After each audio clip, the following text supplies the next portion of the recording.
Saya punya kisah menarik tentang zikirnya orang Thariqah. Orang Thariqah itu zikirnya pertama la ilaha illallah, kemudian Allah, Allah, Allah, kemudian hu, hu, hu, hu. Itu. Punya kisah menarik saya dengan orang tua saya. Orang tua saya ini badal mursyid. Kalau dikatakan mursyid belum, tapi badal mursyid. Karena orang tua saya meninggalnya agak muda, belum sampai mursyid, masih badal mursyid, meninggal dulu. Suatu hari saya ini ikut tahlil ke tetangga desa. Kalau orang tua saya wiridannya tidak seperti itu. Cuman tetangga desa saya itu ada orang sepuh, ulama sepuh, itu mukhalid, dekat dengan orang tua saya. Suatu hari saya ikut tahlil, ikut acara di tetangga desa ini, terus ikut zikir di sana. Kemudian waktu la ilaha illallah, la ilaha illallah, la ilaha illallah, terus Allah, Allah, Allah, terakhir hu itu saya ketawa. Setiap nyampe hu, sama nanya anak-anak yang baru mondok 1 tahun ya, ini kok aneh zikir kok hu tok ngono iki zikir model apa ini? Saya pasti ketawa. Sama adik saya namanya Anam, itu pasti ketawa. Akhirnya saya jarak 2 hari, 3 hari, saya cerita ke orang tua saya, ngomong, Abah, ini ada orang zikir, itu zikirnya pasti hu ini terakhirnya itu sesat nggak itu, Pak? Wah, ini orang kalau nggak tahu ilmu itu biasanya kalau nggak tahu ilmu dikit-dikit langsung ngomong sesat. Oh, sesat ini karena nggak tahu. Orang kalau nggak tahu ya wajar ngomong sesat. Saya dulu masih mondok 1 tahun gitu, sesat ini. Terus abah saya itu enak jawabnya, orang tua saya ini. Padahal orang tua saya bukan pengikut Thariqah yang seperti itu. Orang tua saya bukan pengikut Thariqah yang seperti itu. Jawabannya orang tua saya itu enak ya.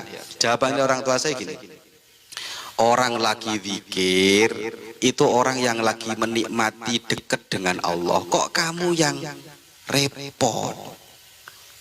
Orang yang lagi zikir itu orang yang lagi dekat dengan Allah, menikmati dekatnya dengan Allah. Lah kok kamu yang ribut itu loh? Ngapain kamu ribut? Sudah kamu belajar lagi, nanti kamu tahu-tahu sendiri. Nggak dijawab.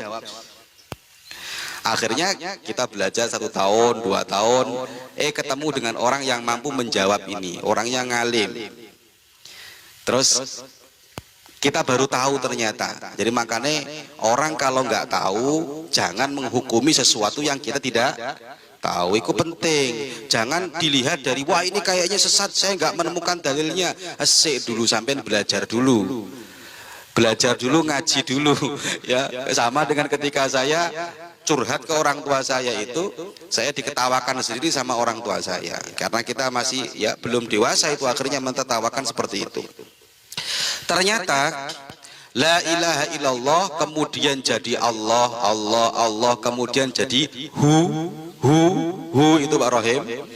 Itu ternyata orang kalau zikir la ilaha illallah, la ilaha illallah, itu zikir yang masih standar.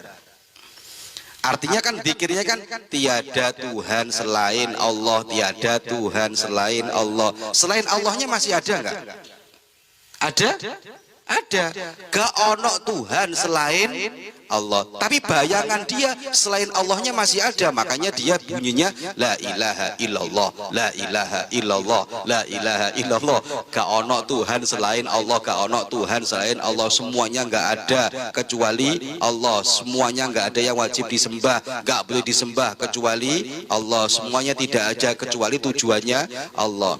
Kemudian orang kalau sudah zikirnya mulai nikmat, semuanya sudah nggak ada kecuali hanya Allah, Allah, Allah, Allah. Selain Allahnya sudah nggak ada, sudah nggak mampu menyebut yang lainnya. Yang bisa disebut cuman Allah, Allah, Allah, Allah, Allah, Allah, Allah, Allah. Menurut jadi mereka nikmat banget menikmati zikir dengan menyebut nama Allah. Wes gak mampu menyebut selain itu, sudah nggak ada. Yang ada hanya Allah, Allah, Allah, Allah, Allah, Allah, Allah, Allah.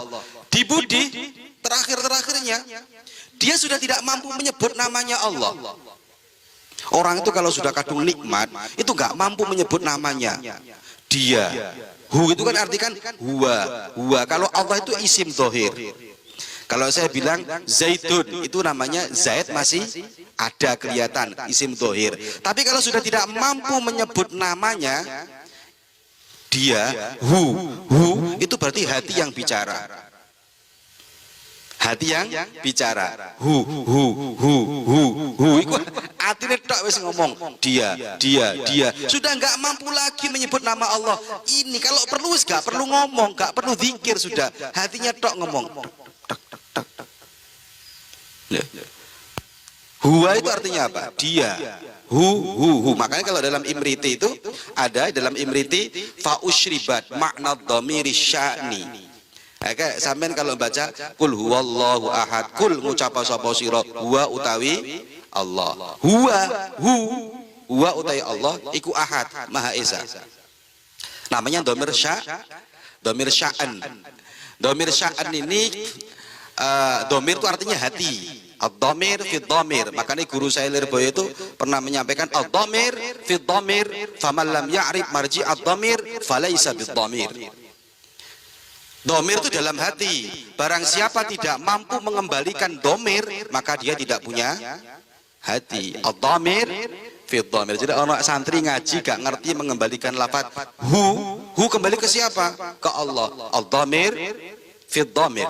Faman lam ya'rif marji ad-dhamir falaisa bid-dhamir. Barang siapa tidak mampu mengembalikan lafaz hu kembali kemana, dia nggak punya hati. Lah kalau dalam kitab kitab apa iki jenenge ini Imriti itu kan sudah jelas itu. Orang kalau sudah kadung nikmatnya zikir itu seperti orang yang sudah apa ya, gila lah kayak. Fa usribat makna dhamiri sya'ni fa'uribat fil hani bil al hani. Iki Pak Rohim hafal iki. Imriti. Fa usribat makna dhamiri sya'ni. Sya'an, dhamir sya'an. Fa'uribat fil hani bil al hani. Itu kalau di Muqaddimah dulu nadoman ini, orang yang lagi larut cintanya kepada Allah, dia akan tenggelam dalam cintanya dan lupa segala-galanya.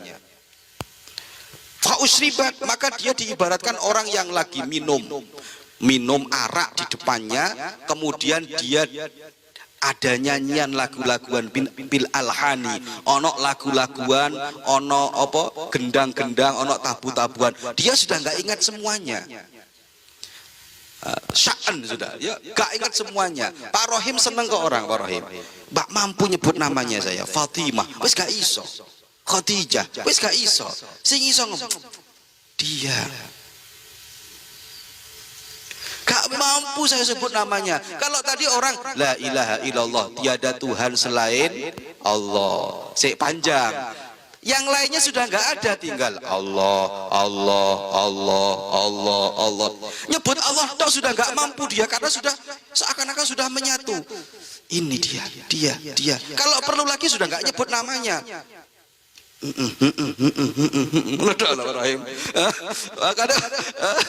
Hu itu artinya hanya dia. Sudah nggak ada yang lain lagi. Lah orang kayak gitu yang menyatu seperti itu. Makanya abah saya ketika saya tanya seperti itu, lah orang lagi menikmati zikir kok kamu butuh dalilnya gitu. Orang lagi menikmati zikir, lagi menikmati, orang lagi menikmati mabuk cinta, kok kamu kok yang ribut gitu loh. Belajar lagi kamu, nanti kamu akan tahu. Padahal orang tua saya torikohnya nggak seperti itu. Ya saya belum masuk torikoh, tapi kita pecinta torikoh. Orang NU pecinta torikoh, sama dengan ini loh ya. Allah itu kalau saya buang alifnya, itu jadinya lillah. Allah. Tapi kalau saya buang alifnya jadinya lillah.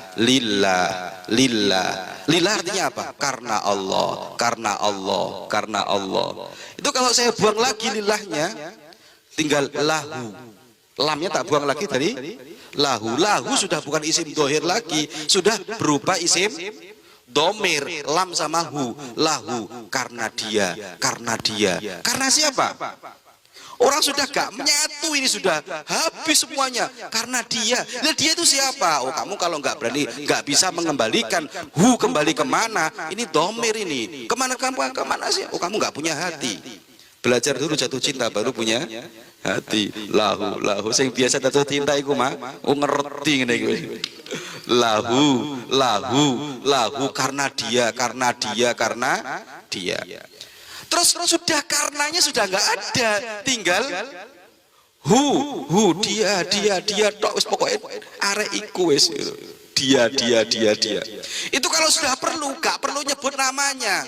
Kamu seneng, gak perlu disebutkan namanya ini. Gak perlu saya ngomong. Kadang ada orang ngomong ya, sudah orang itu ngomong dari hati ke hati saja, selesai.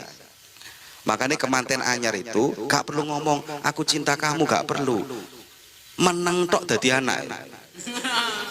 Ya, lo kenapa? Ya iku wis lah. Ya iku cara memahami zikir ngono lho. Ya asik banget ini zikirnya. Makanya kita kalau kita mau memahami betul-betul zikirnya orang-orang tasawuf itu, orang-orang thariqah itu, tanya dulu, lihat dulu, berkumpul dengan mereka baru menghukumi. Jangan lihat dari zahirnya kemudian kita ngomong ini nggak ada dasarnya, habis kita ya, kualat kita ini suwe-suwe dengan ulama-ulama sepuh. Paham ya? Ngerti nggak ini ya? Hati-hati santri ya, hati-hati kita ikut guru-guru kita selesai. Jangan mudah menyalahkan kalau kita tidak tahu. Wes, saya pikir ini cerita asik banget ketika saya masih sangat-sangat muda belia, waktu mondok masih 1 tahun. Semoga barokah, semoga manfaat.